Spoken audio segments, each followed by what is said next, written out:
हमारे चैनल को सब्सक्राइब करें और बेल आइकन दबाएं। अल्हम्दुलिल्लाहिल्लज़ी अरज़अल अफ़लाक वल अर्दीन मन काना नबिय्यन व आदम बैनल माइ वत्तीन वस्सलातु वस्सलामु अला सय्यिदिल मुरसलीन व अला आलिहि व अस्हाबिहि अजमईन अम्मा बअद फ़अऊज़ु बिल्लाहि मिनश शैतानिर रजीम बिस्मिल्लाहिर रहमानिर रहीम इन औलियाउहु इल्लल मुत्तक़ून सदक़ल्लाहु मौलानाहिल अलिय्युल अज़ीम व बल्लगना रसूलुहुन नबियुल अमीनुल मतीनुल करीम। मुअज़्ज़ज़ मोहतरम सामईन किराम, अस्सलामु अलैकुम व रहमतुल्लाहि व बरकातुहू। इन्नल्लाह व मलाइकतहु युसल्लूना अलन नबी या अय्युहल्लज़ीना आमनू सल्लू अलैहि व सल्लिमू तस्लीमा। अल्लाहुम्मा सल्लि अला सय्यिदिना व नबिय्यिना व मौलाना मुहम्मद व अला आलिहि व अस्हाबिहि व बारिक वसल्लिम सलातन व सलामन अलैका या सय्यदी या रसूलल्लाह सल्लल्लाहु तआला अलैहि वसल्लम। हज़रत गिरामी,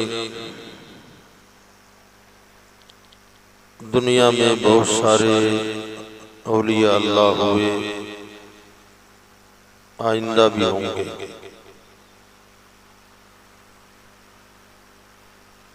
अल्लाह के वलियों को शुमार भी नहीं किया जा सकता। बड़े बड़े औलिया बाकमाल, बाफैज़, बाकरामत अल्लाह के औलिया हुए हैं और विलायत का दरवाज़ा बंद नहीं हुआ, आइंदा भी होते रहेंगे। मगर उन पूरी दुनिया के तमाम औलिया अल्लाह में सबसे बुलंद मर्तबा पीराने पीर गौसे आज़म रज़ी अल्लाह ताला अन्हु का है।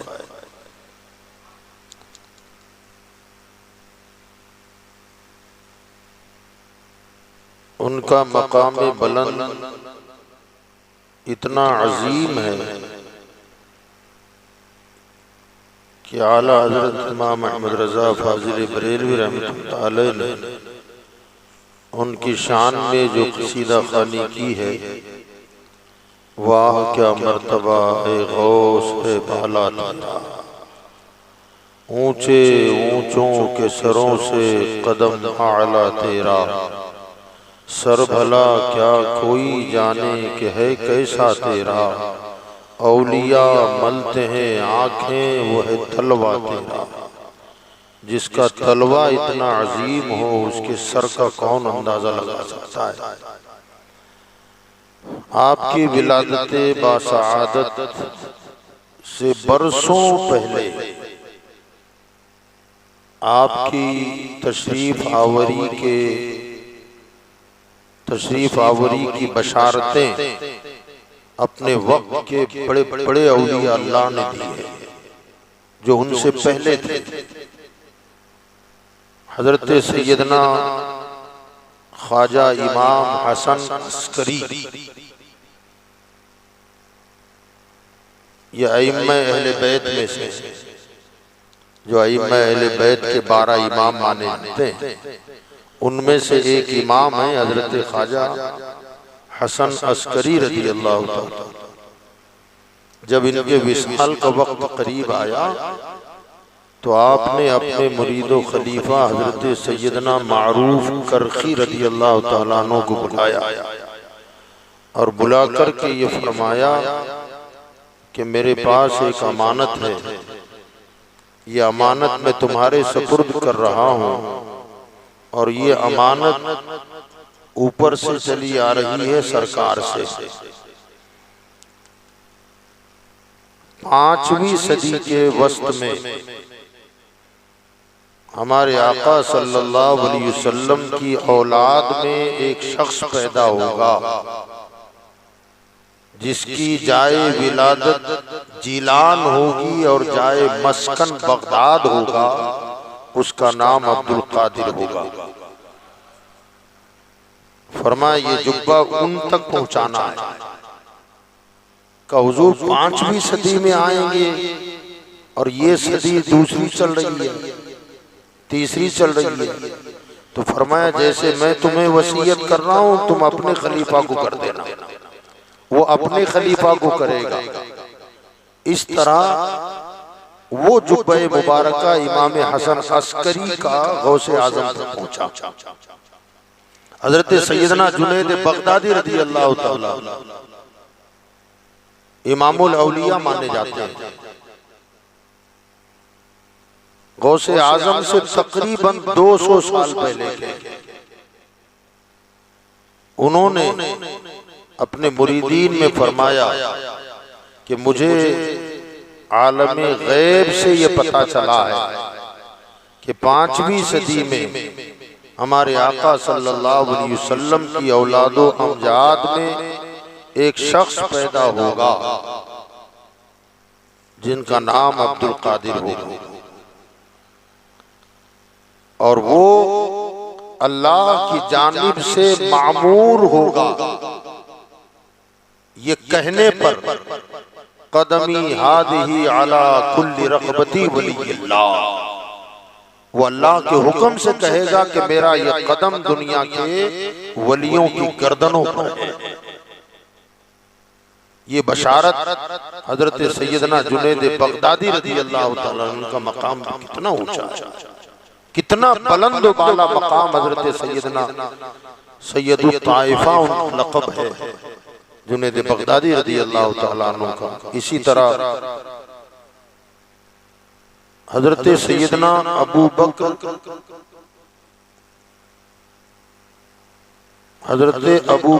बिन हव्वार बताही एक अल्लाह के बड़े बरगजीदा वली गौसे आजम से पहले इनका मकाम और मर्तबा आप देखें कि इन्होंने ख्वाब में सैयदना अबू बकर सिद्दीक को देखा और अबू बकर सिद्दीक रज़ी अल्लाह तआला अन्हु ने हजरत अबू बकर हव्वार बताही रज़ी अल्लाह तआला अन्हु को अपना जुब्बा उतार कर उन्हें पहनाया। फरमाते हैं कि खाली पहनाया नहीं, ख्वाब देख रहे हैं, जब आंख खुली तो जुब्बा पहने हुए थे। सुभान अल्लाह।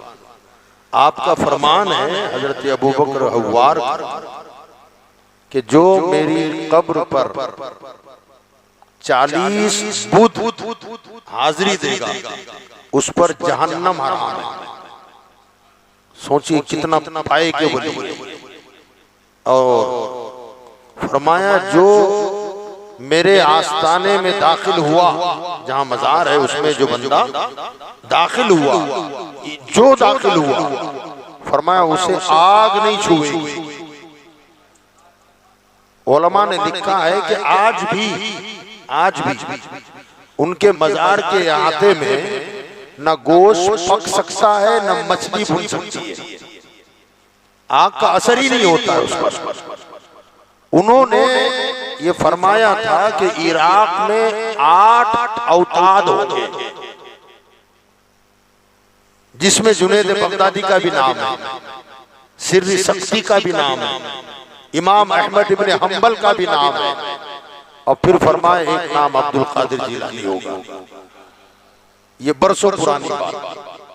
तो हजरत सैयदना शेख अब्दुल कादिर जिलानी रज़ी अल्लाह तआला अन्हु की जात वो है कि उनसे पहले के बुजुर्गों ने उनकी बड़ी तारीफें फरमाई।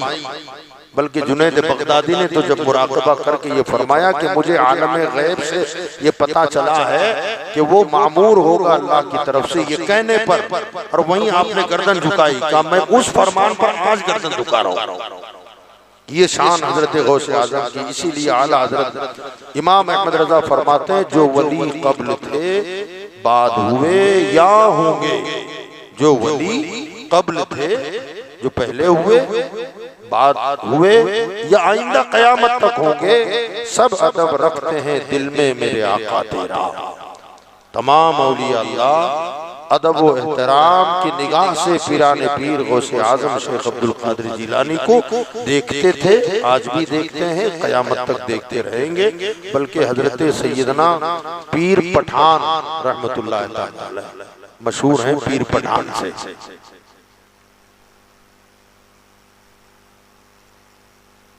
ये बड़े कामिल बुजुर्ग गुजरे हैं। इन्होंने मदरसा कायम किया था। उस मदरसे में वली बनाए जाते थे, मनसबे विलायत पर फाइज किया जाता था, वहां बुलाते थे, मतलब उनकी तरबियत होती और मुजाहिदात उनसे करवाए जाते, चिल्लाकशियां करवाई जाती। हमने हाफिज बनने के और आलिम बनने के और मुफ्ती बनने के मदरसे देखे हैं। वो कैसा मदरसा होगा जहां आलिम हाफिज मुफ्ती नहीं वली बना। तो सिलसिले कादरिया से कुछ मुरीदी हुजूर गौस पाक के और हजरत पीर पठान रहमतुल्लाह तआला अलैह के खानका में मुलाकात के लिए उनके साथ हो गए, दोस्ती यारी होगी। तो हुजूर गौस आजम से जो सिलसिले में बैत थे, रास्ते में सफर में बातचीत होने लगी औलिया अल्लाह के हवाले से। तो जो कादरी मुरीदीन थे वो कहने लगे कि माना के सिलसिले चिश्ती अपनी जगह पर है, नक्शबंदी अपनी जगह पर है, सोहरवर्दी सिलसिला अपने मकाम पर है, मगर सिलसिले गौसिया की बात निराली है। और फरमाया कि गौसे पाक रज़ी अल्लाह ताला ने फरमाया कि मेरा ये कदम दुनिया के वलियों की गर्दनों पर है। तो वो जो मुरीद थे हजरत पीर पठान रहमतुल्लाह अलैह के, वो कहने लगे कि भाई कहाँ होगा, लेकिन हमारे पीर की शान बहुत होता है, बड़े अफजल तरीन मकाम पर फाइज हैं। और मेरे ख्याल से वो मुरीद कहने लगे कि हमारे ख्याल से ये फरमान जो है ना, मेरा कदम वलियों की गर्दन पर, इसमें हमारे पीर तो नहीं आते। तो वो कहने लगे ना, ये मुतलक है, कुल्लु वलिय्यिल्लाह। तो कुल में तो आपके पीर भी आ गया। वो बहस आपस में करने लगे। अब जाहिर बात है जिन्होंने जिसका मकाम देखा है मगर उस तरफ तवज्जो ना गई, तो जाहिर बात है हमारे लिए इस वक्त तो यही लाइट बहुत रोशन है, मगर जिसने सूरज देखा ही ना हो वो तो यही कहेगा यही रोशन है, इससे ज्यादा और कोई चीज रोशन नहीं है। मुमकिन है कि आफताबे विलायत पर उनकी तवज्जो ना हो। बहरहाल आपस में बहस मुबाहिसा होने लगा, तो फिर ये तय पाया कि भैया हम आपस में क्यों लड़े, आपस में बहस मुबाहिसे से बेहतर है जा ही रहे खानका में, हजरत पीर पठान रहमतुल्लाह अलैह से सवाल कर लिया जाए। अब उस पर वो मुबाहिसा बंद हो गया, खानका में पहुंचे और इन्होंने अपनी ये रुदात बयान कर दी कि हम ऐसा कह रहे हैं, आपके मुरीद मना कर रहे हैं कि आपकी गर्दन पर। तो हजरत पीर पठान रहमतुल्लाह ताला अलैह के आंख से आंसू निकल पड़े, रोने लगे और रोते हुए इरशाद फरमाया कि मेरे मुरीद मेरी विलायत का इनकार कर रहे हैं। ये जुमले थे हजरत के कि मेरे मुरीद मेरी विलायत का इनकार कर रहे हैं, मुझे वली नहीं समझते आप, मैं वली नहीं हूं। तो मुरीद घबरा गया, कहा हुजूर हमने आपकी विलायत का इनकार कर दिया, हम तो वली हैं, बड़ा रहे ना, हम तो हमने विलायत का इनकार नहीं किया। कहा ना, तुम मेरी विलायत का इनकार कर रहे हो। हजरत ने फरमाया कि जो वली अपनी गर्दन पर गौसे आजम का कदम लेने से इनकार कर दे वो वली ही नहीं। फरमाया तुम कह रहे हो कि मेरी गर्दन पर नहीं है, इसका मतलब तुमने ये मान लिया कि मैं अल्लाह का वली नहीं हूँ, मेरा मुरीद होकर मुझे वली ना माने। फरमाया उनके कदम को गर्दन पर लिए बगैर मनसबे विलायत मिल ही नहीं सकता है। जो उनके कदम को अपनी गर्दन पर कबूल करेगा वही मनसबे विलायत और फाइज रहेगा, और अगर वली था और इनकार कर दे अल्लाह उसकी विलायत को खत्म कर देता है, फिर वो वली नहीं रहता। तो हजरत पीराने पीर शेख कादिर जिलानी रज़ी अल्लाह तआला अन्हु खानदानी एतबार से भी फजलो कमाल सियादत मकाम मर्तबा लाजवाब है। नजीबुत तरफैन सैयद है, हसनी हुसैनी सैयद हैं। वालिद की तरफ से इमाम हसन मुश्तबा की औलाद है और वालिदा मोहतरमा की तरफ से इमाम हुसैन की औलाद है। नजीबुत तरफैन आला हज़रत फरमाते हैं तू हसनी हुसैनी क्यों ना मुहियुद्दीन हो, ए खिज़्र मजमउल बहरैन है दरिया तेरा। आप हसनी हैं हुसैनी हैं, मजमउल बहरैन पर आपका क़याम है। हुजूर सैयदना गौसे पाक रज़ी अल्लाह ताला अन्हु के वालिद मोहतरम हजरत सैयदना अबू सालेह मूसा जंगी दोस्त रहमतुल्लाह ताला अलैह अपने वक्त के मायनाज आलिम फाजिल सूफी बासफा और हसनी खानदान के चश्मो चराग, बचपन ही से तक़वा शारी और परहेजगारी आपकी गोया फितरत सानिया बनी हुई थी। आपकी वालिदा मोहतरमा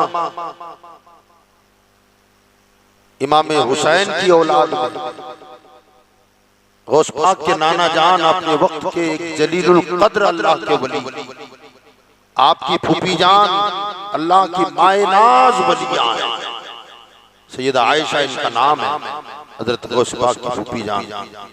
इनके हवाले से ये मिलता है कि जीलान में जब कहत पड़ गया, बारिश नहीं हो रही थी, लोग परेशान थे, तो कुछ लोग सैयदा के पास, सैयदा आयशा सैयदना गौस पाक की फूफी जान के पास आए दुआ करवाने के लिए कि अब दुआ इस्तिस्का कर दें, अल्लाह ताला बारान रहमत का नुज़ूल फरमा दे।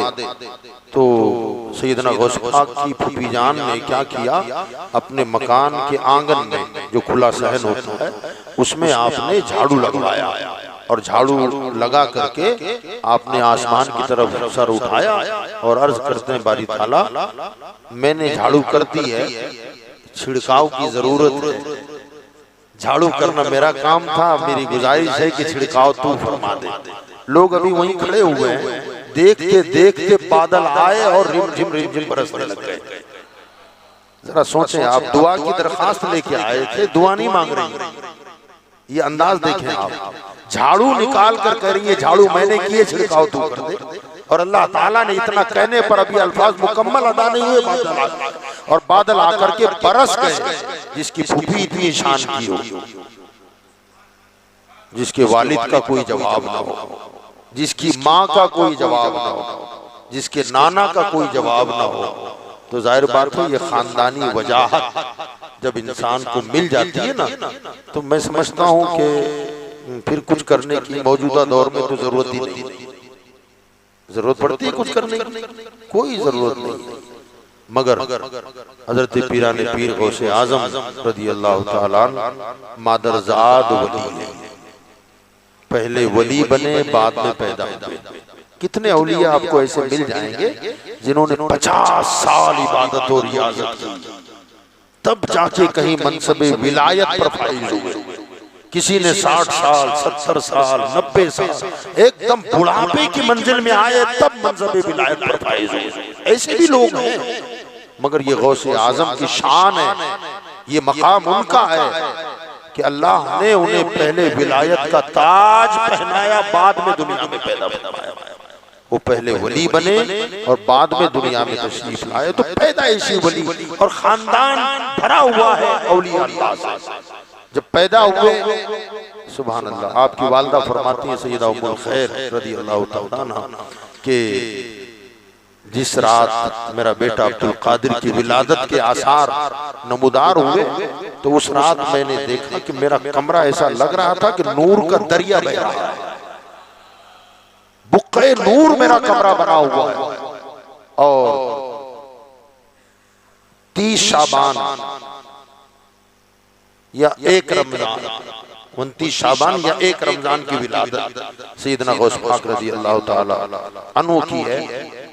इधर पैदा हुए, आपकी वालिदा फरमाती हैं कि जब विलादत के बाद मैंने अपने बच्चे पर नजर डाली तो मैंने क्या देखा, अब्दुल कादिर सजदे में और सुबहान रब्बियल आला की मध्यम आवाजें आ रही। पैदा होते ही रब को सजदा किया फरमाती है गुस्ल वगैरह से फारिग होने के बाद मैंने अपने बच्चे को दूध पिलाया, सुबह शादी का वक्त था, फिर पूरा दिन कोशिश करती रही कि दूध पी ले, दूध पी ले, दूध पी ले, मगर बच्चे ने दूध नहीं पिया। नमाज मगरिब का जब वक्त आया उस वक्त कोशिश किया तो दूध पी लिया। फरमाया अब ये सिलसिला पूरा महीना चला, ये मशहूर हो गया कि सैयदों के घराने में एक बच्चा पैदा हुआ है जो पैदा होते ही उसने रोजा रखना शुरू कर दिया। सुभान अल्लाह।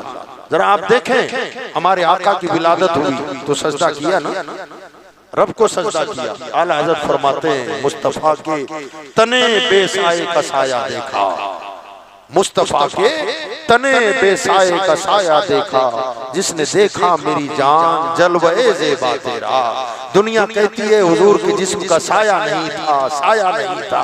आला हज़रत फरमाते हैं जिसने हुजूर का साया देखना हो कोई और ना जाए अब्दुल कादिर जिलानी को देखने का, यही तो हुजूर के जिस्म का साया है। जाहिर बात है साया हमेशा जिस्म के ताबे होता है, साया हमेशा जिस्म के ताबे होता है। अगर साया गिरा हुआ है, चांदनी है या रोशनी है या धूप है, तो आप हाथ उठाएंगे जिस्म का तो साये का भी हाथ उठेगा। अगर आप बैठेंगे तो साया भी बैठ जाएगा, लेटेंगे तो साया भी लेट जाएगा, आप दौड़ेंगे तो साया भी दौड़ने लगेगा। आप देखें एक तरफ सरकार की सीरत को सामने रखें और एक तरफ हुजूर गौसे आजम की सीरत को सामने रखें, ऐसा लगता है कि मदीने में जिस्म है और बगदाद में साया है। कोई लम्हा सीरत मुस्तफा से हटा हुआ नजर नहीं आता।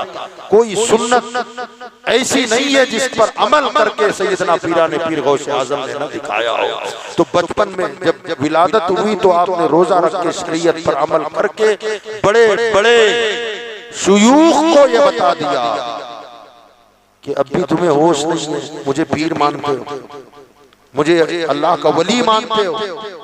तो कहा मैंने तो पैदा होते ही शरीयत मोहम्मदिया पर अमल किया, हम बूढ़े हो गए लेकिन अब भी हमें शरीयत पर अमल की तौफीक नहीं मिलती है। अल्लाह सबको समझ की तौफीक फरमाए।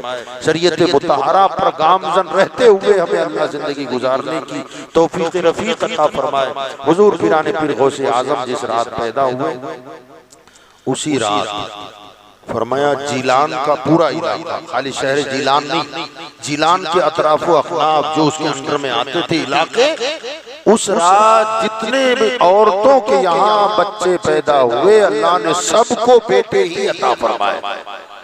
किसी के यहाँ बेटी पैदा नहीं हुई, सारे के सारे लड़के पैदा हुए।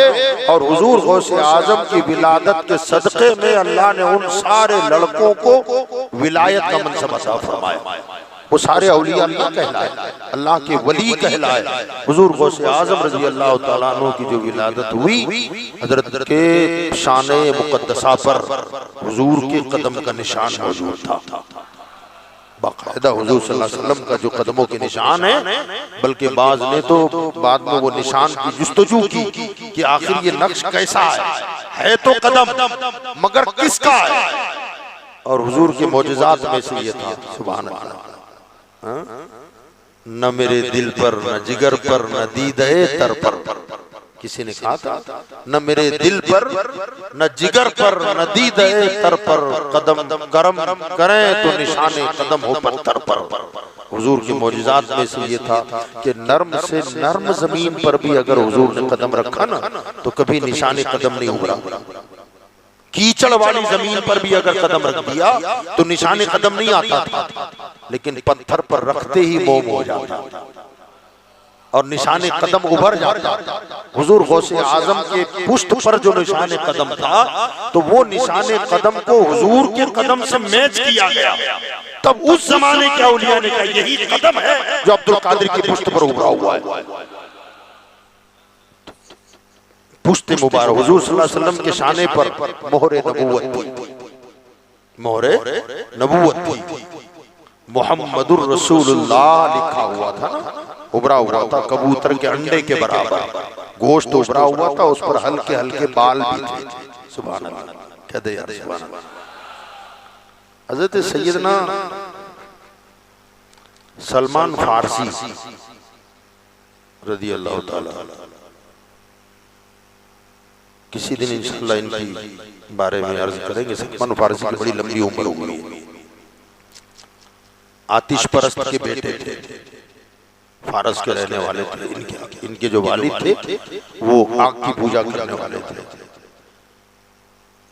मगर फिर बाद में इन्होंने ईसाइयत को कबूल किया।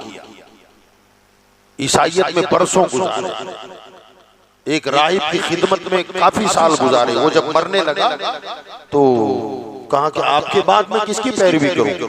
तो उन्होंने उस मरने वाले पादरी ने किसी और जगह का नाम बताया कि वहां एक बंदा है जो असल जनाब ईसा की तालीमात पे अमल करता है। वहां पहुंचे, वहां जाने के बाद फिर उसकी खिदमत में रहे।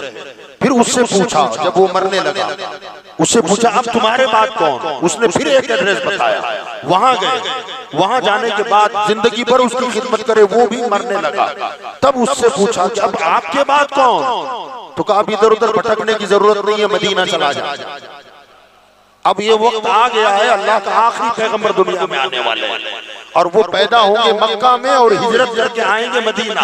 तो पहले से मदीना चला जा, वहां तेरी मुलाकात हो जाएगी, बस उसका दामन पकड़ ले, वो नजात है। तो का अलामत क्या है, पहचान क्या है, निशानी क्या है? तो उस राहिब ने कहा था कि वो हदिया कबूल करेंगे, सदका नहीं। हदिया कबूल करेंगे, सदके को कबूल नहीं करेंगे। का दूसरी निशानी ये है कि उनके शाने पर मोहरे नबूवत हो। उनके नबी आखिरुज़्ज़मा सल्लल्लाहु अलैहि वसल्लम के कांधे मुबारका पर, शाने मुबारका पर मोहरे नबूवत होगा और उस पर लिखा होगा मुहम्मदुर रसूलुल्लाह। ये दो अलामात हैं जिसमें पाई जाए, बस उसका दामन पकड़ लेना। अभी ये आके मदीना में रहने लगे, वहां बस गए, बल्कि किसी ने खरीद लिया था गुलाम। बाद में हुजूर तशरीफ लाए, तो ये तो इंतजार में थे ना हुजूर के। जब सरकार तशरीफ ले आए ना मदीना शरीफ, तो इनको जैसे पता चला कि मक्का से कोई साहब आए हैं और वो अपने आप को नबी कहते हैं, तो वो पुरानी यादें जिसके इंतजार में मैं था, तो फौरन ये बाग में काम कर रहे थे, कुछ खजूरें ली और लेकर सीधे हुजूर के पास गए और जाकर के कहा कि ये मेरी तरफ से सदका है। हुजूर मुस्कुराए, फरमाया मैं सदका नहीं लेता, का बार गरीबों में बांट दो, उसे जो जरूरतमंद है उसमें बांट दो। आप फरमाते हैं कि पहली निशानी मुझे मिल गई, इत्मीनान हुआ। दूसरे दिन फिर मैं आया और आकर के मैंने कहा या रसूलल्लाह ये हदिया है। हुजूर ने फरमाया लाओ। हुजूर ने उसमें से तनाउल भी फरमाया, फरमाया दो निशानियां मुझे मिली। अब तीसरी निशानी की जरूरत थी, अभी कलमा नहीं पढ़ा है, तीसरी निशानी की जरूरत थी। फरमाते हैं कि मैं कोशिश कर रहा था कि किसी तरह वो पुश्त नजर आ जाए हुजूर की, तो अक्सर मैं पीछे की तरफ नजर करता, कभी पीछे की तरफ आता। तो एक दिन मैंने देखा कि मैं उस जुस्तजू में था, दो निशानियां पूरी हो गई और हुजूर सल्लल्लाहु अलैहि वसल्लम चादर मुबारका ओढ़े हुए थे और मेरी नजर थी कि किसी तरह चादर हटे तो जरा बदन खुल जाए, तो मैं जरा दीदार कर लूं वाकई मोहरे नबूवत है कि नहीं है। तो फरमाते हैं कि मैं भी इस जुस्तजू में किसी को बताया नहीं मैंने कि मैं ढूंढ के आ रहा हूँ, बस बैठा हूं महफिल में। फरमाते हैं हुजूर ने खुद ऐसे चादर हटा दी, फरमाया देख। फरमाया यही देखना चाहता है? कहा या रसूलल्लाह कलमा पढ़ा दे मुझे, मैं मुसलमान बनना चाहता हूँ। मेरे आका ने कलमा पढ़ा दिया और मुसलमान हो गए। तो बहरहाल वो मोहरे नबूवत हुजूर सल्लल्लाहु अलैहि वसल्लम के कांधे पर थी। बुजुर्गों ने फरमाया, औलिया अल्लाह ने फरमाया कि हुजूर सल्लल्लाहु अलैहि वसल्लम की नबूवत की मोहर अल्लाह ने उनकी पुश्त पर लगवा दी थी और हजरत पीराने पीर गौसे आजम की पुश्त पर कदमे रसूल का निशान देकर अल्लाह ने विलायत की मोहर अता फरमाई। ये हजरत पीराने पीर गौसे आजम शेख अब्दुल कादिर जिलानी रज़ी अल्लाह तबारक व तआला अन्हु की ज़ात है। विलादत हुई, रोजे रखे, अगला साल आया तो अब छाया हुआ था, चांद नजर नहीं आ रहा था, लोग परेशान थे, चांद की शहादत नहीं, कोई खबर नहीं। तो लोगों ने आपस में मशवरा किया कि वो जो सैयदों के घराने में बच्चा पैदा हुआ है ना, सुबह वहां जाके मालूम कर लो कि बच्चे ने दूध पिया कि नहीं पिया।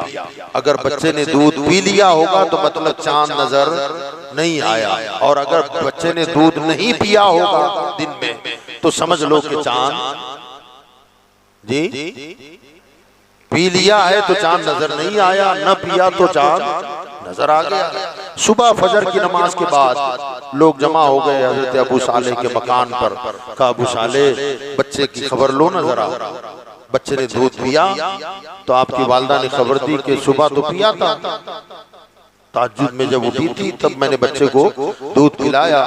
अब बच्चे को लेकर के कोशिश कर रही है तो बच्चा दूध नहीं पी रहा है, बच्चा दूध नहीं पी रहा है। तो आपकी वालदा ने खबर पहुंचाई कि बाहर लोगों से कह दो कि रात को चांद हो गया है, मेरा अब्दुल कादिर दूध नहीं पी रहा है। जरा देखें आप, गौर करें, अब्दुल कादिर गोद में आलम शबाब, हाले शबाब कुछ न पूछ, जिसकी बचपन में ये आलम है, वो जब जवान हुए होंगे तब शान क्या रही होगी। बचपन में आंख वालों को आसमान का चांद बादलों ने दिखाई नहीं दिया, बादलों ने ढांप लिया। घर की चार दीवारी में माँ की गोद में बच्चा है और आसमान पे चांद हुआ कि नहीं हुआ नजर आ रहा है। क्या कहेंगे इसे जी? जब गुलाम के इल्म गैब का ये आलम है तो मदीने के ताजदार के इल्म गैब का आलम क्या होगा। लोग आंखें फाड़ फाड़ के चांद देख रहे हैं, शहादत ढूंढ रहे हैं, मगर बादलों की ओट में चांद छुपा हुआ है। आंख वालों को नजर नहीं आया, आंख फाड़ के देखने वालों को नजर नहीं आया। वाह रे अब्दुल कादिर, तेरी निगाहों की कुर्बान जाए कि चरखी चार दीवारी से बाहर ना निकले, माँ की गोद से नीचे ना उतरे, आसमान पर नजर नहीं दौड़ाई, बादलों की ओट से कोई मतलब नहीं है। घर के अंदर बैठकर माँ की गोद में लेटे लेटे चांद का पता चल गया। जो जात माँ की गोद में रहकर आसमान पर नजर न आने वाले चांद को देख ले, वो अब्दुल कादिर जीलानी हमारी महफिल को नहीं देखते होंगे जी। बगदाद में होकर घर में चार दीवारी में रहकर आसमान के चांद को देख रहे हैं और रोजा रख रहे हैं, क्या वो हमारी इस महफिल को नहीं देखते होंगे? यकीनन देख रहे हैं। बोलने वाले को भी जानते हैं, सुनने वाले को भी जानते हैं। हम चांद से ज्यादा पतले तो नहीं ना है, हमारी महफिल तो माशाअल्लाह है, अल्हम्दुलिल्लाह। तो हुजूर पीराने पीर गौसे आजम शेख अब्दुल कादिर जीलानी रज़ी अल्लाह ताला अन्हो ने बाकायदा बचपन ही में रोजा रखना शुरू किया और अभी आपकी उम्र मुबारक 2 साल की हुई थी कि आपके वालिद का इंतकाल हो गया। माँ बेवा हो गई। जब माँ बेवा हुई तो जिम्मेदारी, और हुजूर गौस पाक की करामत कहें या उनकी वालदा की करामत कहें, आपकी जब विलादत भी हुई है तो तकरीबन वालदा की उम्र 60 साल। 60 साल की उम्र में आदतन औरतों को बच्चे पैदा नहीं होते, वो सने अयास कहलाता है। मगर उस उम्र में जो उमूमन बच्चों की विलादत का टाइम नहीं होता, उस उम्र में उनकी वालिदा के यहाँ शेख अब्दुल कादिर जीलानी पैदा हुए। उलमा फरमाते हैं इसे माँ की करामत कहो या मेरे पीर की करामत कहो। इस उम्र में आपकी विलादत बासआदत हुई। बेवा माँ है, 60 साल की उम्र है, बच्चा जाहिर बात है अब तो 62 साल की हो गई और माँ बाप का इंतकाल हो गया।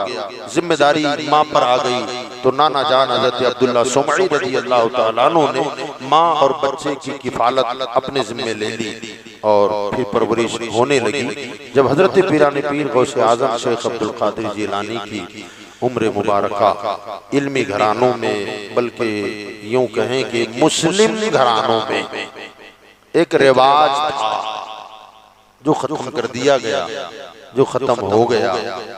जब बच्चा 4 साल 4 महीने का हो जाता, 4 महीने 4 दिन का कम बेश भी हो सकता है, बच्चे की जबान फूटती है तो सबसे पहला काम मुसलमान घरानों में ये होता था कि बुजुर्गों को बुलाओ, उलमा को बुलाओ और बुला करके एक महफिल सजती थी। सुभान अल्लाह। और उस बच्चे से जो उस जमाने में, उस वक्त, उस मौजूदीन में जो सबसे ज्यादा साहिब तकवा हो, साहिब अमल हो, साहिब इल्म हो, उसके जरिए बच्चे की बिस्मिल्लाह करवाई जाती थी, बच्चे को बिस्मिल्लाह पढ़ाया जाता था। आज ये रिवाज खत्म हो गया, इल्ला माशाअल्लाह, मुकम्मल तो नहीं मगर करीब करीब नजर नहीं आता। अब नजर क्या आता है? बर्थडे। अल्लाह रहम फरमाए हमारी कौम को। अब बर्थडे जन्मदिन मनाना है और फिर उसमें भी वो जो काम होते हैं, अल्लाह रहम फरमाए, जायज से मतलब है ना नाजायज से मतलब है। ठीक है, जन्मदिन मनाए, ये इस्लाम इससे मना नहीं करता है। किसी के यौम विलादत मनाना मना नहीं है, मगर बलून लगा रहे हैं, फुग्गे फोड़ रहे हैं, केक काट रहे हैं, वो पता नहीं और लाया कुछ क्या होता है नहीं, स्प्रे भी नहीं होता यार, उसके अंदर से कुछ निकलती है चमकीला, हाँ वो कुछ निकलता है। वो अभी मैं कहीं गया हुआ था एक जलसे में रबीउल अव्वल शरीफ में, तो जैसे मैं स्टेज पर पहुंचा तो वो फूटने लगे, तो वो चमकी उड़ने लगी। अब मैं क्या बताऊं, मेरे मुंह पर वो चमकी इतनी चिपकी थी, बयान के बाद में साबुन से धो धो के थक गया, निकल ही नहीं रही। मैंने कहा ये क्या मुसीबत लाके खड़ी कर दी। अब ये चीजें हमारे यहाँ आम हो रही है, बर्थडे में वो कर रहे हैं, औरतें मर्द साथ में हो रही हैं, और फिर केक काटा जा रहा है जो गैरों का तरीका है। हमारा अपना केक काटना ईसाइयों का तरीका है, हमारा अपना तो था ही नहीं। मगर अब हमने बिस्मिल्लाह खानी को फरामोश कर दिया, बर्थडे में लग गए। अगर बर्थडे करना ही है तो उस दिन मिलाद शरीफ रख दो, कुरान खानी रखते हैं आप, बच्चे की विलादत का दिन है, कुरान खानी करके खाना बनाए, फिर गौसे आजम और रसूलुल्लाह के नाम की फातिहा दिला दे, और बच्चे की आने वाली जिंदगी के लिए खैर की दुआ मांगे। ये तरीका होना चाहिए। बहरहाल बिस्मिल्लाह खानी के लिए जब बड़े बड़े उलमा को और मशाइखीन को बुलाया गया और बिस्मिल्लाह खानी की इब्तिदा हुई, तो गौसे आजम के उस्ताद जो उस वक्त जो अब्दुल्ला सुमई रज़ियल्लाहु ताला अन्हु की नजर में भी बुलंद, उन्होंने बिस्मिल्लाह शरीफ पढ़वाई। जैसे बिस्मिल्लाह पढ़ के बच्चा खामोश नहीं हुआ, सूरह फातिहा शुरू कर, सोचा सूरह फातिहा पढ़ के बंद कर देगा, सूरह बकरा शुरू कर दिया, अलिफ लाम मीम। अब मजमे पे सन्नाटा छाया हुआ, जरा सोचे क्या कंडीशन होगी, क्या कैफियत होगी कि 4 साल 4 महीने का बच्चा है, आज बिस्मिल्लाह करवाई जा रही है और इसने तो सूरह बकरा शुरू कर दी। अब सारे सुनने वाले जामिदो साकित मबहूत होके सुन रहे हैं, और तिलावत 4 साल का बच्चा जब कुरान पढ़ रहा होगा, और बड़े बड़े उलमा, हुफ्फाज, कुर्रा, मुफ्तियान निज़ाम, औलिया अल्लाह बैठे, आपने सूरह बकरा पढ़ डाली और सूरह निसा पढ़ डाली, और पढ़ते पढ़ते पढ़ते रुके नहीं, मुसलसल पढ़ते जा रहे हैं, तकरीबन 18 पारे पढ़ डाले। जब 18 पारे मुकम्मल हुए तब अब्दुल कादिर जिलानी चुप हुए। उस्ताद ने कहा बेटा आगे, तो कहा हुजूर इतना ही याद है। कहा बेटा पढ़ा कब है, कब याद किया आपने, आज तो बिस्मिल्लाह है आपकी। तो आपने फरमाया जब अपने माँ की शिकम में था तो मेरी माँ का मामूल था, घर में झाड़ू देती तो कुरान पढ़ती, बर्तन मांजती तो कुरान पढ़ती, आटा गूंदती तो कुरान पढ़ती, रोटियां बनाती तो कुरान पढ़ती, सालन तरकारी बना रही है कुरान पढ़ रही। वो उधर कुरान पढ़ती जाती और मैं पेट में सुनता रहता था, और सुन सुन के मैंने कुरान याद कर दिया। 18 पारे हुए थे और मेरी विलादत हो गई।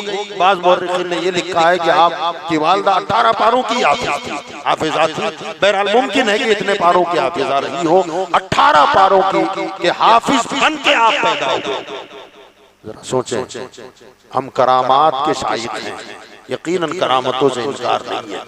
तवातुर के साथ गौसे आजम की इतनी करामतें और गौसे आजम की जात पर जितनी किताबें मिलती है ना, विलायत की दुनिया में किसी वली की सीरत पर इतनी किताबें नहीं जितनी हुजूर गौसे आजम की, और जितनी करामात गौसे आजम की बयान की जाती हैं, इतनी करामतें और किसी वली की बाकायदा तहरीरन तो है ही नहीं, तहरीरन तो है ही नहीं। और फिर करामात में भी वो करामात जो मुहद्दिसाना तरीक पर बयान हुई। आपको हैरत होगी जब आप कलाइदुल जवाहिर वगैरह पढ़ते हैं हम, तो पता चलता है कि जैसे हदीसों की चैन होती है, हदीस के रावियों की होता है कि जैसे इमाम बुखारी ने बुखारी शरीफ में कोई हद्दसना, वो अपने उस्ताद का नाम नहीं, फिर वहां होगा हद्दसना, उसने फलां से सुना, उसने फलां से सुना, उसने फलां से सुना, उसने फलां से सुना, उसने फलां से सुना, फिर वो सहाबी तक नाम जाएगा और वो सहाबी कहेंगे मैंने रसूलुल्लाह से सुना। इसी तर्ज पर गौसे आजम की सीरत में आपको करामात मिलेगी कि जिसने इसको कलम बंद किया है वो कहता है कि मुझे मेरे शेख ने बताया, उनको उनके शेख ने बताया, उनको फला अल्लामा ने बताया, उनको फला अल्लामा ने बताया, उनको फला अल्लामा ने बताया, उनको फला अल्लामा ने बताया। वो कहते हैं कि मैंने खुद गौसे आजम की ये करामत देखी। इतना एहतमाम किसी की करामात को बयान करने के बारे में उलमा ने कहीं भी इसको इतने एहतमाम के साथ बयान नहीं किया। बस करामत लिख दो, मगर यहाँ तो रावियों का तस्करा जिन्होंने कलम बंद किया वहां से गौसे आजम तक पूरी चैन मिलती है। कोई माई का लाल गौस पाक की करामात का इनकार नहीं कर सकता।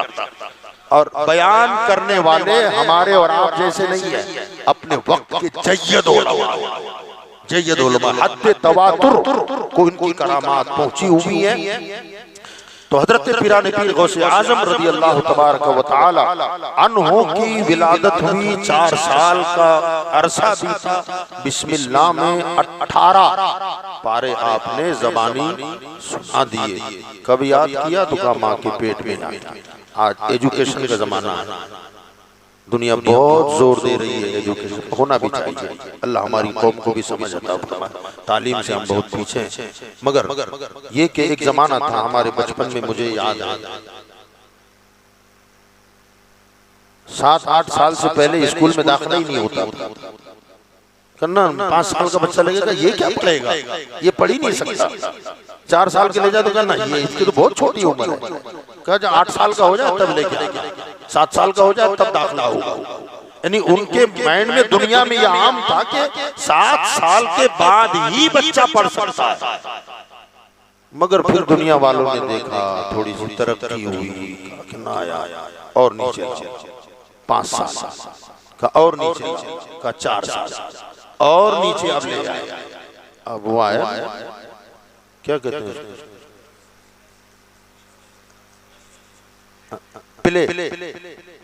प्ले ग्रुप, इतने बच्चे प्ले ग्रुप में लागे का नहीं पढ़ सकता है बच्चा। बहुत लेट अकल आती है दुनिया वालों। अब भी पीछे हो, प्ले ग्रुप नहीं। गौसे आजम ने बता दिया तालीम का सिलसिला 2 साल 2.5 साल से नहीं, माँ के पेट से शुरू हो जाता है। मैंने पढ़ के दिखा दिया।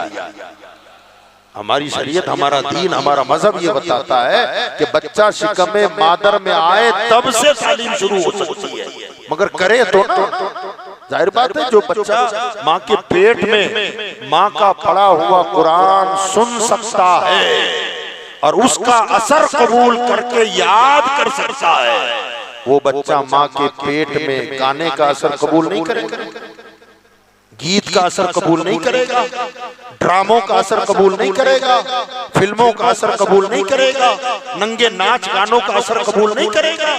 यकीनन करेगा जब कुरान का असर हो सकता है, माँ के तिलावत का असर बच्चे पर हो सकता है, और खाली असर ही नहीं बच्चा हाफिज कुरान हो सकता है, तो हमारी माँ अपने पेट में बच्चे को रख करके ड्रामा देख रही है, सीरियल देख रही है, नंगे नाच गाने देख रही है, और पता नहीं कैसे कैसे मनाजिर उसमें आ रहे हैं, वो उसी में मगन है। और फिर जब बच्चा पैदा होगा तो जाहिर बात है नतीजा क्या निकलेगा। एक दौर था ना, हमने देखा है, ज्यादा पुरानी बात तो और ज्यादा बेहतर होगी। हमारे अपने बचपन के जमाने में अब्बा, चाचा, बड़े अब्बा, भैया, ये तो अलग बात है, महल्ले का भी कोई बड़ा आ जाता तो बच्चे गली में खेलना छोड़ के घरों में भागते। ये देखा होगा आप लोगों ने जो बड़ी उम्र के हैं।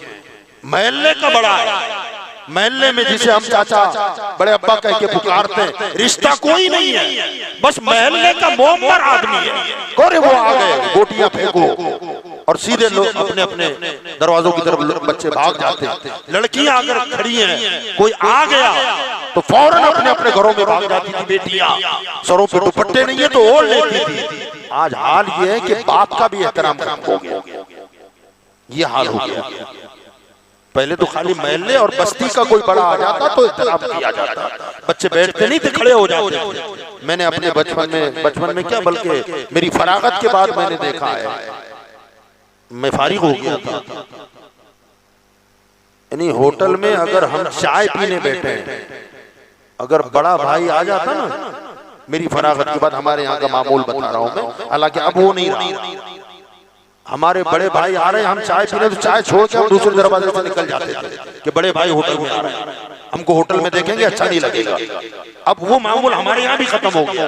बताना ये चाहता हूँ कि ये दौर पलट क्यों रहा है। हम जमाने की शिकायत करते हैं कि दौर ही ऐसा आ गया है। मैं कहता हूँ दौर ऐसा नहीं आया। हम बच्चों को मुजरिम करार नहीं दे सकते। बच्चे मुजरिम हैं, उससे पहले बाप मुजरिम है और उसकी माँ मुजरिम है। अगर तुमने वो माहौल दिया होता, वो तरीका बताया होता, तो याद रखें। मैंने एक डॉक्टर का लेख पढ़ा है, उसने अपनी डायरी में लिखा हुआ है, नफ्सियात के जो डॉक्टर होते हैं, साइकोलॉजी के जो डॉक्टर्स होते हैं, वो साइकोलॉजी के डॉक्टर थे। उनके पास एक पेशेंट लाया गया, बच्चा था, तो वो लड़का रातों को डर जाता था नींद में और चीखता था, और चीख कर कहता था शेर आया, शेर आया। तो डॉक्टर ने उसका काफी हद तक इलाज तो करने लगा, लेकिन होता है ना साइकोलॉजी वाले पीछे जाते हैं खानदान में, आज भी हो रहा है। तो पीछे पांचवी पुश्त में इसका जो लकड़दादा था, वो शिकार का शौकीन था। वो शिकार के लिए जंगल गया हुआ था और उस पर कभी शेर ने हमला किया था। फिर बच तो गया था, मगर शेर का खौफ उसके दिल में ऐसा बस गया था कि कई दिनों तक वो बीमार रहा और वो डर डर के उठता था। डॉक्टर ने उसमें लिखा है कि उसके लकड़दादा पांचवी पुश्त का वो शेर का खौफ उसके दिल में आया। अब जरा सोचो कि पांचवी पुश्त में जो दादा था, उसके दिल में जो खौफ शेर का बैठा था, वो पांचवी पुश्त में औलाद में आ सकता है। मैं कहता हूं खुदा का खौफ मुंतकिल नहीं हो सकता, इश्क़ रसूल मुंतकिल नहीं हो सकता, वलियों की मोहब्बत मुंतकिल नहीं हो सकती, यकीनन हो सकती है। आज जो दौर ऐसा आया है, हमारे बच्चे एहतराम फरामोश कर दिया। महल्ले के बड़े तो क्या, उनके सामने वो पता नहीं क्या क्या हो रहा है, माँ बाप का एहतराम खत्म हो गया।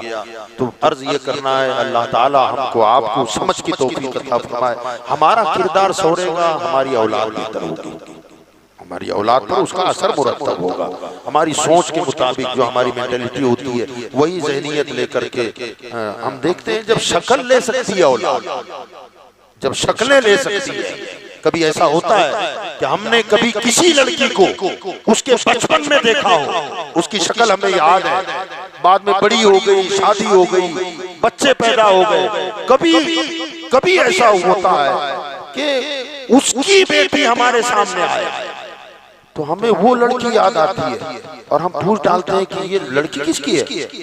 तो बताने वाला बताया कि हजरत वो आपके पास एक पढ़ती थी ना ये नाम की लड़की, तो बरजस्ता कहना पड़ता है बिल्कुल माँ की शक्ल पे आई। ये होता है ना, अब्बा की शक्ल पे आ गई, अम्मी की शक्ल पे आ गई, दादा की शक्ल पे आ गई, चाचा की शक्ल पे आ गई। जब शक्लें मुंतकिल हो सकती है तो ख्यालात क्यों नहीं, सोच क्यों नहीं, फिक्र क्यों नहीं। और गौसे आजम की हयात ने हमें और आपको ये प्रैक्टिकली करके दिखा दिया है कि जब माँ के पेट में माँ का कुरान सुन के मैं हाफिज बन सकता हूँ, तो तुम्हारी औलाद भी गाने सुन के गाना गाने वाली और नाच देख कर नाचने वाली नहीं बनेगी, तो फिर क्या बनेगी। अल्लाह ताला हमारी कौम पर रहम फरमाए।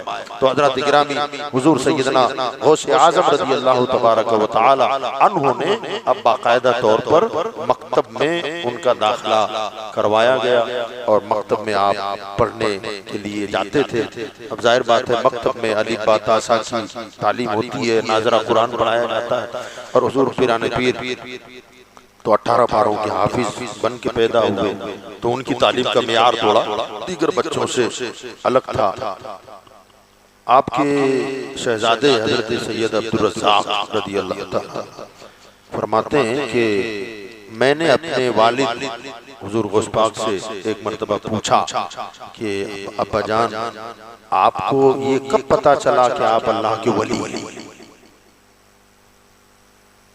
तो आपने फरमाया कि जब मैं बचपन में मदरसा जाता था ना, मकतब में, तो मैं कुछ अनजान शक्लों को देखता था जो मेरे अगल बगल चलते थे और रास्ता भर वो निदाएं और सदाएं लगाते थे, अल्लाह के वली को रास्ता दो, अल्लाह के वली को रास्ता दो, अल्लाह के वली को रास्ता दो।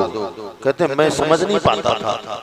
फिर मैं मदरसे में जब दाखिल किया गया, अंदर जाते तो वो बुलंद आवाज से कहते थे, बच्चों अल्लाह के वली को बैठने के लिए जगह दो, अल्लाह के वली को बैठने के लिए जगह दो। फरमाते हैं कि उस वक्त भी मुझे इतना एतमाद नहीं था कि मैं अल्लाह का वली हूँ। फरमाते हैं ये सिलसिला आना जाने में, जब तक मैं मकतब में रहता, जब छुट्टी हो जाती तो फिर मुझे घर तक छोड़ने आते, जब मकतब का वक्त होता तो मुझे लेने आते और मकतब पे लाके छोड़ देते। फरमाते उन्हीं अय्याम में जो मुसलसल मेरे साथ लोग होते थे, उनके अलावा कोई आया और उन्होंने उनसे पूछा कि कौन है ये जिसके लिए तुम ये बार बार सदाएं लगाते हो, जगह बनाने की बात करते हो। तो कहा कि उन्होंने कहा कि ये बच्चा वो है जो अपने वक्त का वली कामिल है और एक वक्त आएगा कि अल्लाह ताला इस बच्चे को गौसियत कुबरा के मकाम पर फाइज फरमाएगा। फरमाते वो सुनकर मुझे लगा कि मैं अल्लाह का वली हूँ, मुझे उस वक्त लगा कि मैं अल्लाह का वली हूँ, यानी बचपन ही में मुझे ये पता चल गया था। आप फरमाते हैं कि अब मैं कहता हूँ कि जो मुझे लेने और छोड़ने आते थे वो कोई और नहीं, अल्लाह के फरिश्ते थे, जिनकी खिदमत पर मामूर अल्लाह ने अपने फरिश्तों को मुकर्रर किया हो, मामूर किया हो। उस अब्दुल कादिर जीलानी का मकाम का मर्तबा और उनके रुतबे का कौन अंदाजा लगा सकता है।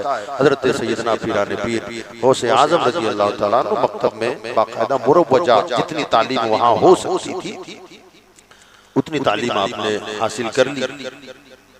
उन्हीं अय्याम में, उसी जमाने में आपके नाना जान की खानकाह में एक खातून अपने गोद में बच्चा लेकर के आई और आकर के हजरत के सामने रख दिया हुजरे में और अर्ज करने लगी कि हुजूर वाला मैं बेवा हूँ और एक ही औलाद है मेरी, काफी दिनों से बीमार था, मैं इलाज करती गई मगर फायदा कुछ ना हुआ। जब मजीद बीमारी बढ़ गई तो मैं आपकी बारगाह में लेके आ रही थी कि रास्ते में ही इस बच्चे की रूह निकल गई, मौत वाक़ई हो गई। तो हजरत ने फरमाया फिर अब क्या चाहती है, इंतकाल तो हो गया।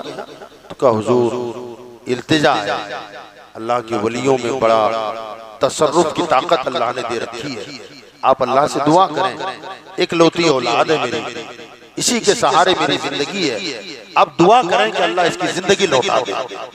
तो हजरत अब्दुल्ला सुमई रज़ी अल्लाह तआला अन्हु ने मुराकबा फरमाया, गर्दन झुका ली और फिर कुछ देर के बाद आंखें खोली और इरशाद फरमाया कि माई तेरे बच्चे की मुकद्दर में उम्र ही इतनी थी, सब्र कर, अल्लाह तुझे अजर अता फरमाएगा।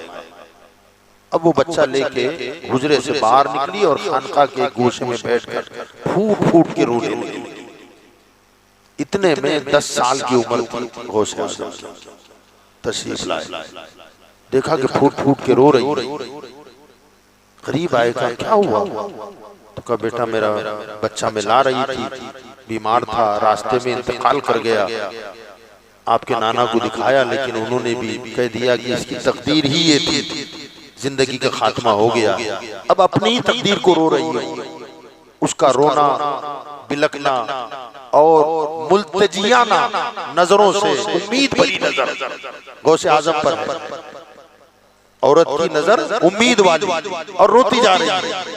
गौसे आजम ने जब उसका रोना देखा और मुल्तजी नजरों को देखा, रहम आ गया। कमाई बच्चा मरा नहीं है, जिंदा है वो। का गलत फहमी हो गई है। का ना बेटा तो ना कपड़ा हटाइए। अब जैसे ही कपड़ा हटाया तो बच्चे की आंखें खुली खुली, बच्चा हरकत कर रहा है।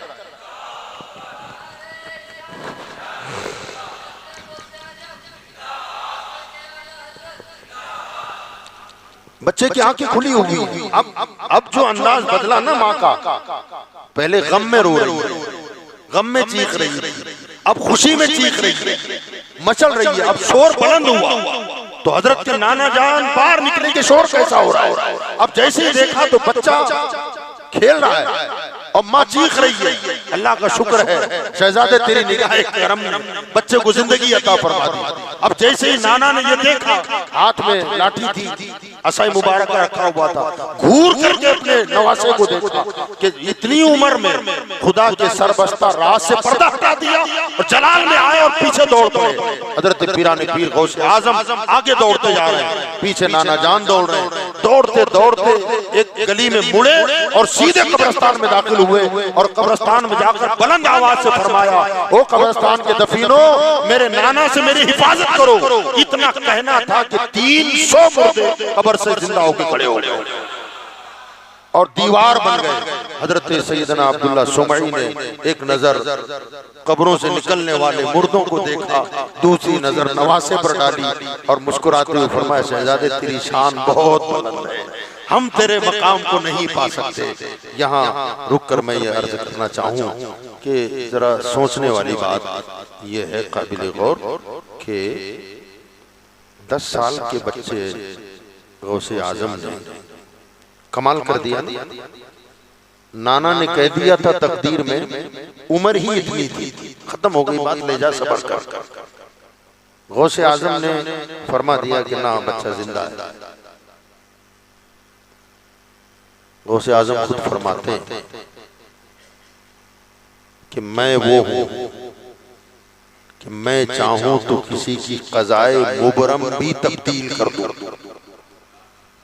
मैं तकदीरें बदलने पर कुदरत रखता हूं। ये और इकबाल ने भी कहा ना कि मोहम्मद से वफा तूने, हाँ ये जहां चीज है क्या, तो ये लोहो कलम क्या है, वो लोहे महफूज और जिससे तकदीरें लिखी जाती हैं, अल्लाह ताला ने वही इनके हवाले कर दिया कि जिसकी बनाना है बना दे, जिसकी बिगाड़ना है बिगाड़ दे, तेरी मर्जी है।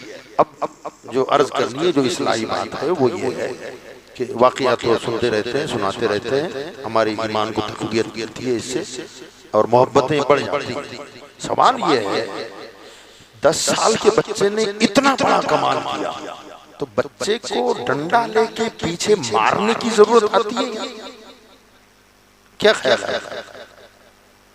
मैं तो फूले ना समाऊं, मेरा पोता, मेरा बेटा इतनी उम्र में मुर्दे को जिंदा कर दिया यार, डंके बजा दूं, है ना, लाठी लेके पीछे दौड़ना, दौड़ा देना गली में, क्या कर दिया, क्या कर। आखिर समझ में आने और सोचने वाली बात है कि ऐसा क्यों।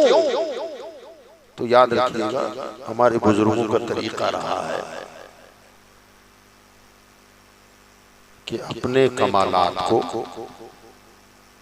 अपने बच्चों के कमालात अगर बचपन में जाहिर हो जाए ना, तो उसका ढिंढोरा नहीं पीटते।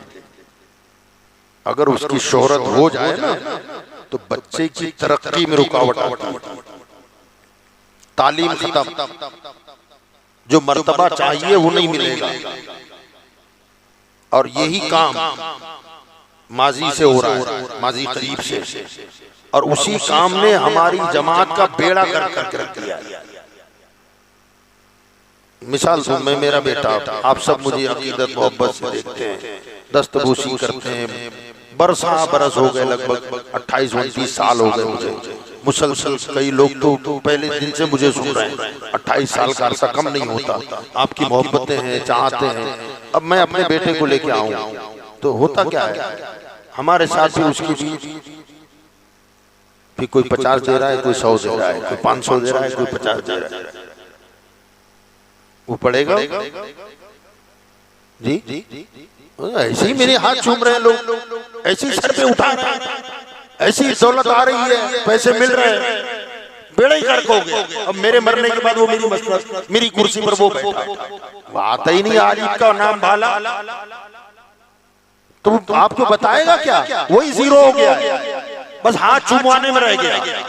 हमारा हाल यही हुआ, हमारी खानकाहों का यही हुआ है। अल्लाह रहम फरमाए। हुआ ये मामलात ऐसे हुए कि अल्लाह सलामत रखे खानकाह माहिरा शरीफ को। सुभान अल्लाह। इन्होंने अपने बच्चों की सैयदुल उलमा, हसनुल उलमा, ताजुल उलमा, इनके बारे में जब पढ़ते हैं ना तो पता चलता है कि इन्होंने जब अपने बच्चों को मदरसों में दाखिल किया ना तो खास तौर से मदरसे ढूंढते थे, ऐसी जगह ढूंढो जहां पता ना चले कि बेटा किसका है। क्यों?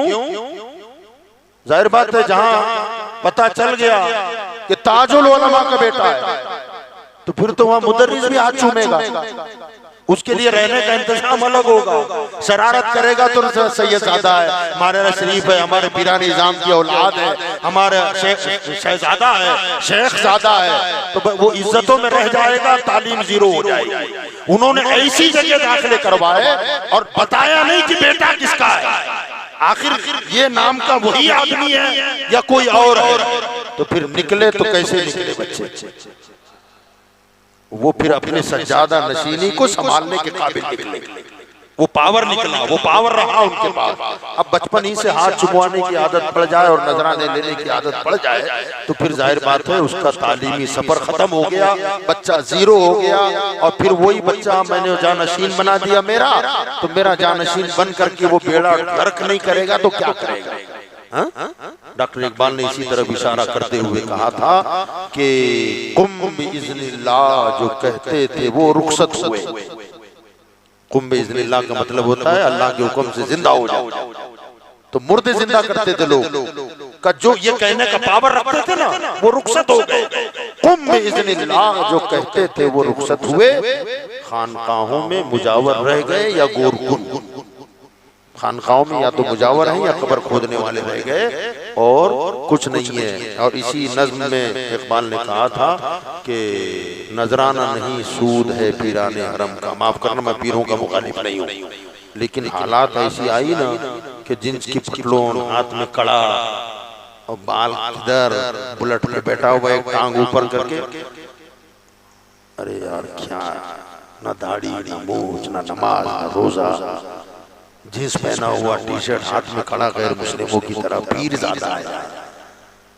अगर ये हाल रहा तो आने वाली नस्लों का क्या होगा, कहां जाएंगे लोग। तो बता ये रहा था कि डंडा लेके पीछे पड़ जाना का अभी से ये करेगा तो तेरा आगे का सफर कैसे तय होगा। हालांकि पैदाइशी वली है आला हज़रत फाजिल बरेलवी रहमतुल्लाह ताला अलैह के शहजादे इफ्तिखार मुफ्ती आजम हैं। आपके उस्ताजों में से एक हैं मौलाना बशीर अहमद साहब, इनका अपना बयान है। मैं पढ़ाता था मुफ्ती आजम को, बच्चे थे तो एक दिन क्लास के बाद मुफ्ती आजम मस्जिद में बैठे हुए हैं और किताब बंद है और बंद किताब को देख रहे। इतने में उस्ताद मस्जिद में आ गए। अब देखा कि बच्चा किताब बंद करके देख रहा है किताब को, ये वक्त को जाया करना है, टाइम पास कर रहा है, कम से कम खोल के पढ़ ले तो मुताला करेगा, सबक याद करेगा। कब बंद किताब वो करीब आए तो सरकार मुफ्ती आजम खड़े हो गए। उस्ताद ने कहा बेटा क्या कर रहे हो, बंद किताब देख रहे हो, कम से कम खोलो तो पढ़ाई हो जाए। तो कहा हुजूर मैं देख रहा था कि जैसे खोल के किताब पढ़ी जा सकती है ऐसे बंद पढ़ी जा सकती है कि नहीं। तो फरमाते मैं चौंक गया। मैंने कहा शहजादे किस नतीजे पर पहुंचे आप? तो कहा अल्हम्दुलिल्लाह जैसे खोल के पढ़ सकते हैं ऐसा बंद भी पढ़ सकते हैं। कहा तुम बंद किताब पढ़ सकते हो? कहा बिल्कुल पढ़ सकता हूँ, कोई परेशानी नहीं है इसमें। अब ये उस्ताद ने जब ये बड़ी बात है ना, बंद किताब को अंदर का मवाद पढ़ लेना, अंदर का मजमून पढ़ लेना, और उम्र है 10, 12, 15 साल की।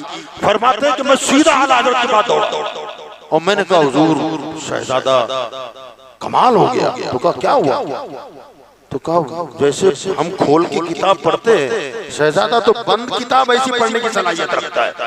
आला हज़रत ने फरमाया मौलाना खबरदार, इस बात का इल्म सिवाय मेरे और आपके किसी और को नहीं होना चाहिए, वरना तालीमी सफर खत्म हो जाएगा। अगर ये करामतें आम हो जाती तो फिर वो आलिम भी ना बनते। आला हज़रत ने उसे छुपा के रखवाया, अब फिर बच्चा वो आलिम फाजिल और मुफ्ती नहीं मुफ्ती आजम हो गया। तो ये तरबियत का तरीका होता है। बुजुर्गों की सीरत से हमें ये मिलता है कि अपने बच्चों में अगर कोई कमाल देखो ना तो उसकी ज्यादा वाहवाही करोगे तो वो बच्चा का तालीमी सफर खत्म हो जाए। हौसला अफजाई की जा सकती है, इससे दो राय नहीं है, इसका इनकार नहीं है। तो सरकार बगदाद रज़ी अल्लाह तबारक व तआला अन्हु का कमाल ये वो करामत के बचपन में जिस जात ने मुर्दों को जिंदा कर दिया हो, तो जाहिर बात है कि उनकी विलायत और मकाम व मर्तबे का कौन अंदाजा लगा सकता है। और यही वजह है कि नाना ने जो तरबियत फरमाई ना, डंडा लेके दौड़ पड़े, सुभान अल्लाह। तो सरकार गौसे पाक का तालीमी सफर जारी रहा, पढ़ते रहे, बगदाद गए, आलिम फाजिल मुफ्ती मुहद्दिस मुफस्सिर। और क्या फरमाया आपने कसीदे गौसिया में एक जगह फरमाते हैं कि दरस्तुल इल्म हत्ता सिरतु कुतबन, फरमाते हैं मैंने इल्म हासिल किया, इल्म हासिल किया यहाँ तक के मैं कुतुब बन गया। नहीं समझा? 25 साल जंगलों में पत्ते खाकर इबादत की, 1 साल खाली पत्ते खाए, पानी नहीं पिया, मुकम्मल 1 साल खाली पानी पिया, घास भी नहीं खाई, और मुकम्मल 1 साल ना कुछ खाया ना कुछ पिया, खाली इबादत करते रहे। 40 साल ईशा के वजू से फजर, 15 साल एक रात में मुसलसल कुरान पढ़ते रहे। ये नहीं कहा 25 साल जंगलों में इबादत की तो कुतुब बन गया, ये काबिल गौर बात। घास फूस खाकर मैंने सालों गुजार दिए, इबादत करता रहा, तो मैं मकाम कुतुबियत पे चला गया। 40 साल ईशा के वजू से फजर पढ़ी है तो कुतुब बन गया ना। फरमाते दरस्तुल इल्म हत्ता सिरतु कुतबन, मैंने इल्म हासिल किया हत्ता के मैं कुतुब बन गया। पता चला इबादतों से दर्जे नहीं मिलते, रियाजतों से। अब तो न रियाजत है न इल्म है, दोनों ही जीरो हो गए। इल्म हासिल किया हत्ता के मैं कुतुब बन गया। तो ये इल्म वो चीज है कि आम आदमी को आम लोगों से उठाकर विलायत के मनसब पर फाइज कर देता है। और ये यानी इस इल्म को अव्वल दर्जे पर गौस ने रखा। इसका मतलब ये नहीं कि रियाजत ना हो, मुजाहिदा ना हो, तकवा ना हो, परहेजगारी ना हो, इबादतें ना हो, ना, इसको पहले रखा है, उसको सेकंड नंबर पर रखा है। क्यों? इबादत का तरीका सीखना इल्म है, रियाजत का तरीका सीखना इल्म है। कौन सी चीज तकवे में आती है ये इल्म है, कौन सी चीज में रुखसत है और कौन सा काम अजीमत है ये जानना इल्म है। हराम क्या हलाल क्या इसका जानना इल्म है। यानी मतलब ये हुआ कि अमल बाद में आएगा। जब तुझे पता ही नहीं है कि नमाज में फराइज कितने हैं तो नमाज पढ़ के फायदा क्या होगा? तुझे मालूम ही नहीं है कि तजवीद के साथ कुरान पढ़ना क्या है, अल्लम गल्लम पढ़ता जा रहा है, तो उस नमाज का फायदा क्या होगा? हमें नमाज के वाजिबात का पता नहीं है तो पहले फरमाया इल्म हासिल करो। तो आप फरमाते हैं मैंने इल्म हासिल किया हत्ता के मैं कुतुब बन गया। तो इल्म का मियार बुलंद रखना चाहिए हर एतबार से। दुनिया आज एजुकेशन की तरफ दौड़ रही है। हुजूर गौसे आजम रज़ी अल्लाह ताला अन्हु ने इल्म हासिल किया और जिस जमाने में आला एजुकेशन, दीनी एजुकेशन के लिए जब आप जाने लगे उस वक्त गौस पाक की उम्र कितनी थी याद है जी? 17 से बाहर निकल चुके थे, तकरीबन 17 समझ लें आप। कितने साल बोलिए? जब आप पैदा हुए तो माँ की उम्र कितनी थी?